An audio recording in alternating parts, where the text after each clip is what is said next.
Kurikulum Merdeka Part 9, Proyek Penguatan Profil Pelajar Pancasila.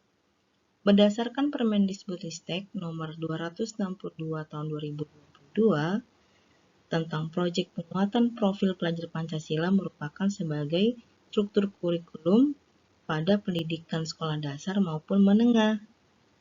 Untuk waktunya, khusus untuk sekolah dasar, sekitar 20% dari beban belajar per tahun. Berarti, di tahun ajaran 2023-2024, setiap satuan pendidikan wajib menyelenggarakan kegiatan Proyek Penguatan Profil Pelajar Pancasila. Ada beberapa hal yang teman-teman harus ketahui. Yang pertama, proyek kolaboratif dan lintas disiplin ilmu berarti semua mata pelajaran bisa digabungkan dalam kegiatan proyek tersebut.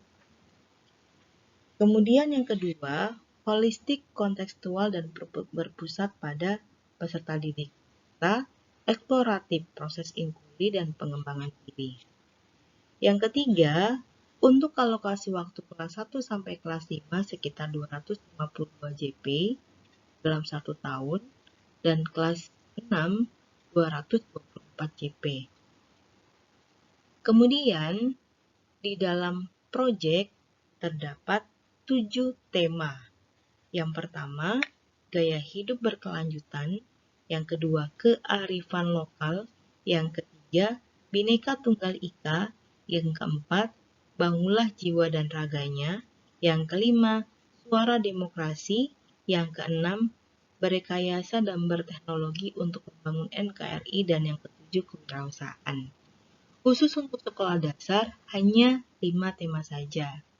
Setiap 1 tahun, setiap satuan pendidikan di sekolah dasar wajib memilih 2 tema. Kemudian, tema yang sudah ditentukan nanti akan disesuaikan dengan 6 dimensi dari profil pelajar Pancasila. Beriman bertakwa kepada Tuhan Yang Maha Esa dan berakhlak mulia, berkebinekaan global, bergotong royong, mandiri, benarak kritis, dan kreatif. Saran dari saya, pilihlah 2-3 dimensi saja, karena nanti terkait dengan asesmen untuk P5 itu sendiri. Karena setiap dimensi memiliki elemen dan sub-elemen. Sedangkan untuk pelaksanaan P5 ada 3 waktu.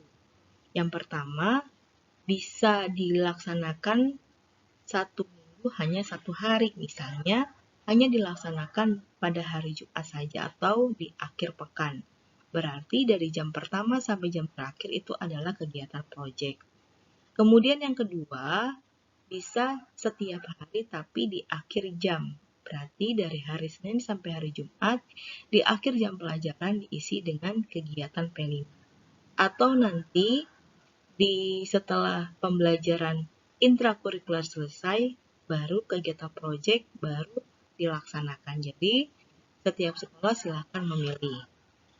Nah, di P5 terdapat alur perencanaan proyek profil.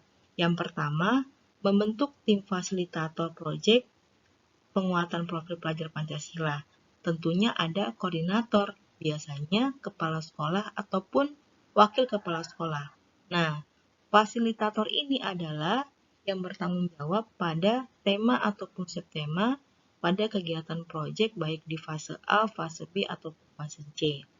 Alur yang kedua, mengidentifikasi tingkat kesiapan satuan pendidikan. Apakah sudah tahap awal, tahap berkembang, ataupun tahap lanjutan. Yang ketiga, merancang dimensi, kemudian tema, dan alokasi waktu proyek. Nah, tadi sudah disebutkan ada 5 tema untuk sekolah dasar, kemudian waktunya seperti apa. Yang keempat, membuat modul proyek, berarti harus setelah itu membuat modul proyek beserta alur kegiatannya agar memudahkan dalam kegiatan P5. Dan yang kelima, merancang strategi pelaporan hasil proyek. Pastinya setelah pelaksanaan akan ada pelaporan. Terima kasih.